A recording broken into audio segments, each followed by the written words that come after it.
اس حوالے سے بھی. لیکن یہ چونکہ ہم اس دورے کی بات کرتے ہیں، تو چونکہ ان کا جو فوکس رہا ہے یونائٹڈ اسٹیٹ آف امریکہ میں وہ اسلاموفوبیا، بلکہ وہ یہ سمجھتی ہیں کہ انٹرنیشنلی اسلاموفوبیا ایک بگ ڈیل ہے جس کا مقابلہ کرنا چاہیے. اور اس حوالے سے چونکہ عمران خان کا بھی جو سابق پرائم منسٹر ہیں ان کا بھی یہ ایک فوکس رہا تھا. تو اس طریقے سے جو ہے وہ میں سمجھتا ہوں کہ دونوں کے درمیان ایک ہمانگی بنتی تھی، جس کی وجہ سے انہوں نے یہ دورہ کیا ہوگا تاکہ وہ ایک دوسرے کو اپریشیٹ کریں اور دوسرا یہ دیکھ سکیں کہ وہ انٹرنیشنلی آنے والے وقتوں میں کس طرح کوآرڈینیٹ کر سکتے ہیں. اور یہی وہ چیز ہے جو میرے لیے جو ہے نا میں سمجھتا ہوں کہ میٹر آف کنسرن ہے. چونکہ بنیادی طور پہ ریلیجن کے نام پہ جو بھی پالیٹکس جہاں کہیں بھی ہو رہی ہے، ہسٹری میں جہاں کہیں بھی ہوئی ہے، اس پہ کوئی نیا تجربہ کرنے کی یا نئی ریسرچ کرنے کی ضرورت نہیں ہے. یہ ہمارے پاس بالکل اپرووڈ قسم کے فیکٹس اور فیگرز ہیں کہ ہسٹری میں جہاں کہیں بھی ریلیجن کے نام پہ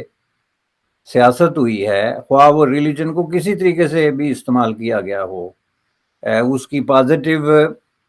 جو خصوصیات ہیں ان کو لے کے تو کسی نے اپنی پاپولیرٹی کا گراف بڑھانے کی کوشش کی ہو، یا اس پہ جو اعتراضات ہیں یا نیگیٹو جو اس کے پہلو سامنے آتے ہیں ان کو لے کے تو کسی نے ان کو ڈیفینڈ کرنے کی کوشش کی ہو. تو ہر دو صورتوں میں ہم نے اس کا فال آؤٹ دیکھا کہ وہ بہت ہی خطرناک رہا ہے، خواہ وہ اسلامسٹ آرگنائزیشنز کی طرف سے ہوا ہو، کسی اسلامی اسٹیٹ کی طرف سے ہوا ہو، یا کسی اسلامک لیڈر کی طرف سے ہوا ہو. لیکن میں اس کو صرف اسلام کی حد تک ہی محدود نہیں کروں گا، بلکہ ریلیجن کے حوالے سے میں کہوں گا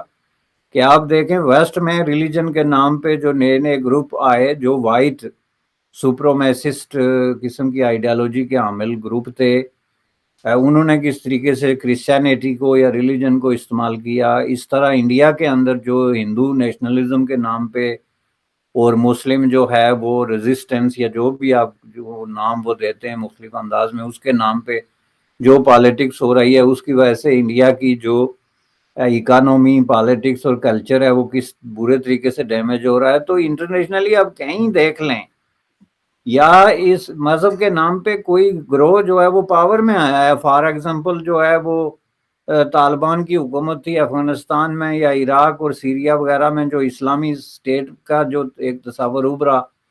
تو اس طریقے سے میں اس کو یہ سمجھتا ہوں کہ یہ کچھ لوگ یہ سمجھتے ہیں کہ وہ خدائی فوجدار ہیں اور یہ اللہ تعالیٰ کی طرف سے اپوائنٹ ہوئے ہیں، جو کہ نکل کے اچھی خاصی ایک سوسائٹی جو فنکشنل پراپر طریقے سے کام کر رہی ہوتی ہے، وہ جو ہے اس کے اندر ایک میں سمجھتا ہوں کہ اس کو ڈسرپٹ کرتے ہیں اور اس کی کانٹراورسی اس میں لے کے آتے ہیں. مثلا یہی خاتون جو ہے اب یو ایس کانگریس میں، یہ بہت بڑا ریکارڈ ہے کہ جی پہلی نقاب پوش یا کیا کہتے ہیں اس کو، نقاب پہننے والی یا حجاب پہننے والی خاتون ہے جو کانگریس میں آئی، اور اس کی وجہ سے کانگریس کو اپنے بیریئرز جو ہیں وہ لو کر کے تو اس کو ایکسیپٹ کرنا پڑا. فار ایگزامپل یہی بات ہم کرتے ہیں، تو کیا جو ہے ان کے آنے سے پہلے 200 سال سے جو امریکہ میں ڈیموکریسی اور کانگریس چل رہی ہے،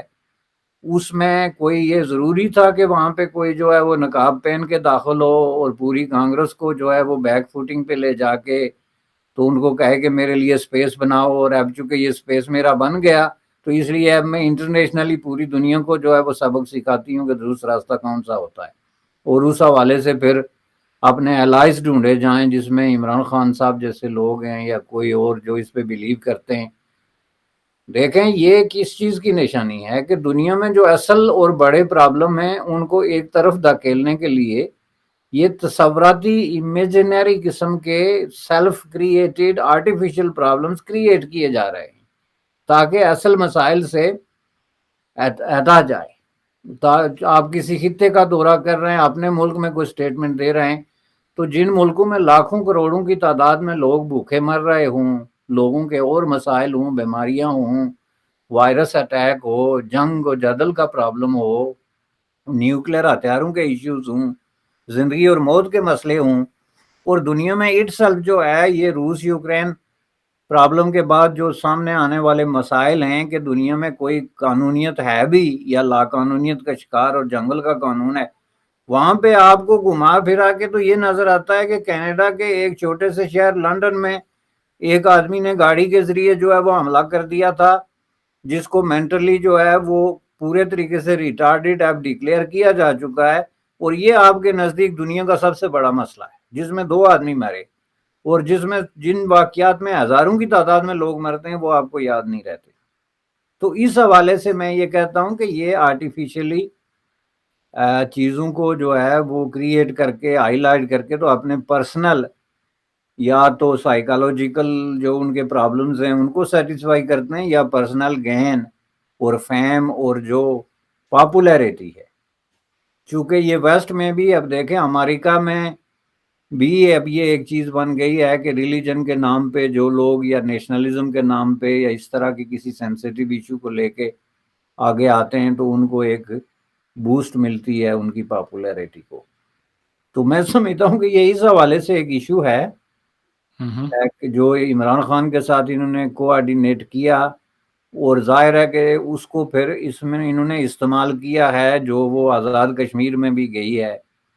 اور جا کے مظفر آباد میں جو اس نے انٹریکشن کی ہے وہاں کی لوکل ایڈمنسٹریشن کے ساتھ۔ جی، الہان عمر نے، جیسا میں نے کہا کہ ہندوستان کی گورنمنٹ کو بھی جو ہے وہ کافی حد تک کرٹیسائز کرتی ہیں، اور پچھلے مہینے کہا کہ جی بائیڈن گورنمنٹ کو چاہیے کہ ہندوستان میں مسلمز کے ساتھ جو ہو رہا ہے اسے چلتے وہ کرٹیسائز کرے۔ اس خبر کو ہندوستان کے اندر گورنمنٹ کے لیول پہ یا جو میجورٹی پاپولیشن ہے ان کے لیول پر دیکھیں تو کافی حد تک کنڈیم کیا گیا ہے۔ آپ سوشل میڈیا پہ دیکھیں کیا ری ایکشن آئے لوگوں کا، لیکن ایک طبقہ ایسا بھی ہے جس نے کہا ہے جی بالکل یہ بہت ہی درست بات کی ہے، یہ تو ایک کمیونٹی کی تو یہ ہیرو بن گئی ہیں اوور نائٹ۔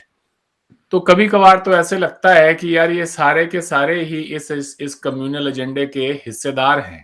کہ چلو اصل جیسے آپ نے کہا اصل جو ایشوز ہیں ان سے آپ لوگوں کو ہٹا کے سائڈ لائن کر کے، اور یہی ایز اف کی ایک ایشو رہ گیا اسلامو فوبیا کا۔ تو سر اگر ہم اوور آل دیکھیں تو کیا یہ اس طرح کی جو وزٹ ہوتی ہیں ہماری سوسائٹی میں مزید ڈویژن پیدا کرنے کے لیے یا استعمال ہوتی ہیں، یا ان کا کوئی اور بھی پرپس ہو سکتا ہے؟ دیکھیں جی، میں تو یہ سمجھتا ہوں کہ یہ بنیادی طور پہ بہت بڑی ڈویژن پیدا کرنے کی ایک ایکٹیویٹی ہے۔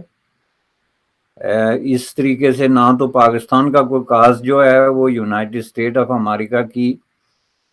کانگریس میں سرو ہو سکتا ہے، اور نہ وہاں کی اسٹیبلشمنٹ میں، لیڈرشپ میں یا ڈیسیجن میکنگ میں یہ کوئی ہیلپ فل ثابت ہو سکتا ہے۔ چونکہ دیکھیں بنیادی طور پہ اگر پاکستانی پوائنٹ آف ویو سے ہی دیکھیں تو پاکستانی پوائنٹ آف ویو سے آپ کے اس وقت تعلقات جو ہیں وہ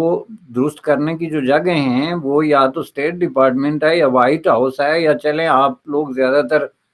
ملٹری کلچر پہ بلیو کرتے ہیں تو پینٹاگون کو لے لیں، لیکن ان تینوں کے ایک کریٹک کو آپ بلا کے لے آتے ہیں۔ She is considered to be critic of all of them, اور اس کا یہ واضح طور پہ شکوہ ہے کہ امریکہ کی جو انٹرنیشنل پالیسیز ہیں وہ درست نہیں ہیں۔ مثلا پیلسٹائن کے ایشو پہ آپ اس کا کرٹیسزم دیکھیں، دوسرے معاملات میں کہیں بھی آپ اس کو دیکھ لیں، تو یعنی وہ کوئی ایسی خاتون نہیں ہے جس کے آنے کی وجہ سے آپ کوئی امریکی ایڈمنسٹریشن کو انفلوئنس کر کے تو اپنے حق میں لا سکتے ہیں، پہلی بات۔ دوسری بات یہ ہے کہ کرٹیسزم جو ہے وہ کرنے کے لیے بھی آپ کو حقائق کو آپ نظر انداز نہیں کر سکتے۔ ہم بھی اس وقت کرٹیسزم ان پہ کر رہے ہیں نا، لیکن ہم اس میں اس بات کو قطعاً نظر انداز نہیں کرتے کہ ان کا جو پازیٹیو کنٹریبیوشن ہے اس کو ہم بالکل ہی لات مار کے ایک طرف کر دیں۔ مثلا انہوں نے سعودی عربیہ کے حوالے سے جو سٹینڈ لیا ہے، سب پہلے جو وہاں پہ سچویشن تھی، جو وہاں پہ ہیومن رائٹس وائلیشنز ہو رہی تھی، یہ سارے معاملات تھے، اس نے ان کو کرٹیسزم کیا اس کا، جس کو ہم جو ہے وہ ڈیفینیٹلی اپریشیٹ کرتے ہیں۔ لیکن آپ جائیں آزاد کشمیر کے دارالحکومت مظفر آباد میں،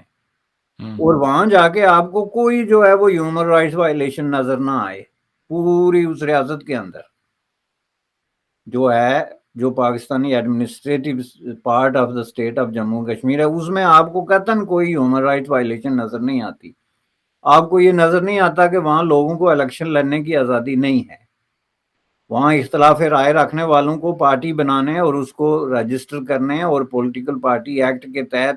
اپنے آپ کو الیکشن میں پارٹیسپیٹ کرنے کی اجازت نہیں ہے. وہاں freedom of expression, freedom of movement اور اس فریڈم آف تھاٹ جو ہے اس کا کوئی سوال نہیں ہے. یہ ساری چیزیں آپ کو نظر نہ آئیں، لیکن آپ سٹیٹمنٹ دے دیں کہ جی جموں کشمیر میں جو ہے وہ بہت بڑی خلاف ورزی ہو رہی ہے. تو یہ جو پاکستان کا جو ٹھیٹ قسم کا اسلامسٹ اسکول آف تھاٹ ہے، اس کی ترجمانی ہے، ہیومن رائٹس کی خدمت نہیں ہے. اور یہ رائے عامہ کو مس گائیڈ کرنے والی بات ہے، یہ ان کو ریپرزینٹ کرنے یا ان کو جو ہے وہ صحیح راستے پہ چلانے والی بات نہیں ہے. اور یہ چیز جو ہے اسی بنیاد پہ میں اس چیز پہ بات کرنا ضروری سمجھتا ہوں، اور کہ ان چیزوں کو کلیئر کر کے لوگوں کے سامنے رکھا جائے کہ ہمارے جو ساؤتھ ایشیا کے اندر لوکل جھگڑے ہیں، جس میں کہ کوئی کشمیر ایشو ہے یا ہیومن رائٹس کے حوالے سے، یا جو وہ سرحد کی بھی جا رہی ہے اپنی آنکھوں سے دیکھنے کے لیے کہ جو وہاں پہ لائن آف کنٹرول کے آر پار جو ملیٹریلی جو وائلنس ہوتی ہے یا لوگوں کی زندگی ہے اس کا بھی. تو یہ سارے ایشوز، اس کے لیے ہمیں کوئی ضروری نہیں کہ ہم سمندر پار سے کسی اسلامسٹ کو بلا کے تو وہ چیزیں دکھا کے ان پہ بات کریں. ہمیں اپنا عقل بھی اس قابل ہونا چاہیے اور اس حد تک ہونا چاہیے with in the parameters of south Asia, کہ جس میں ہمیں بھی یہ چیزیں نظر آنی چاہیے نا. اب یہ ہمارا بھی تو ایک پہلو ہے کہ جس میں ہم اس حد تک جو ہے وہ چلے جاتے ہیں چیزوں کو سمجھنے یا ان کے حل کے حوالے سے کہ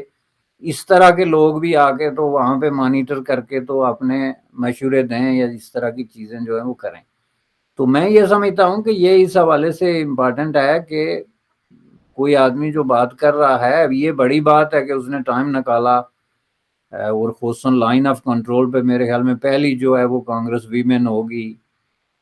کانگریس پرسن کہہ لیں، چونکہ اس سے پہلے کوئی کبھی کانگریس پرسن وہاں پہ لائن آف کنٹرول یا اس جگہ پہ نہیں گیا.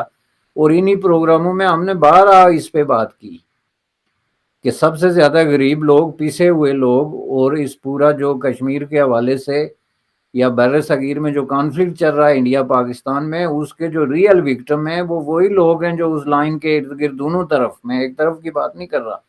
آباد ہیں، چونکہ ان کی زندگی جہنم بنی ہوئی ہے. میں اس وجہ سے کہ ایک تو جو وہاں پہ وائلنس ہے یا خوف و ہراس ہے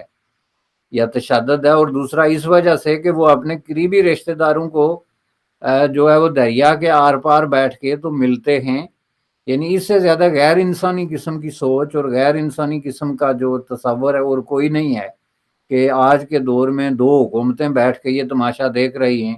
کہ ہم نے ان لوگوں کو تقسیم کر رکھا ہے اور یہ دریا کے آر پار بیٹھ کے تو ایک دوسرے سے باتیں کر رہے ہیں، جو کہ بات تو کی نہیں جا سکتی. ظاہر ہے دریا کا شور اور جو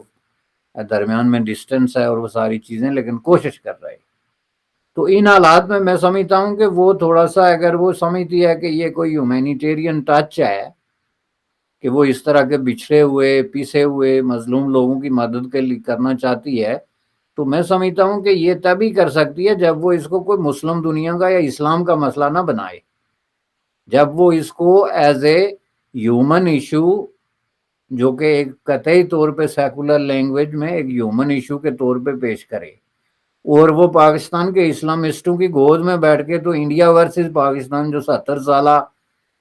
مشاعرہ چل رہا ہے اس میں ایک طرف سے شیر پڑھنا نہ شروع ہو جائے، بلکہ پراپر بات کرے کہ یہ مسئلہ کیا ہے اور اس کا حل کیسے ہونا چاہیے. میرا اس میں یہ انپٹ ہے. بالکل آپ ٹھیک کہہ رہے ہیں بشانی صاحب. اگر وہ کوئی ایک بڑے کمیشن کو ہیڈ کرتی، کچھ اور لوگوں کو ساتھ میں لے کر آتی، پاکستان کے حوالے سے بھی بات کرتی، وہاں ہو رہے ہیومن رائٹس وائلیشنز کے اوپر بھی بات کرتی، ہسٹری میں کا بھی تھوڑا بہت مطالعہ کر لیتی اور یہ بھی دیکھتی کہ ہندوستان کے پاس جو جموں کشمیر کا حصہ ہے وہاں پر اسلامسٹوں نے ماضی میں کیا غدر مچائی ہے، اس کے اوپر بھی تھوڑے بیان دے دیتی، تو پھر دیکھتے ہم کہ جی واہ، کوئی ایک آئی ہے خاتون وہاں سے اور بڑی جو ہے حق کی بات کہتی ہے. دونوں ملکوں میں جو کچھ بھی ہو رہا ہے اس کے حوالے سے ان کا اوپینین کافی حد تک درست ہوتا اگر ایسا سب کچھ ہوتا تو. لیکن ابھی جو ہو رہا ہے اسے دیکھ کر تو یہی ہے کہ پیورلی ایک اسلامسٹ ایجنڈا ہے اس کے پیچھے،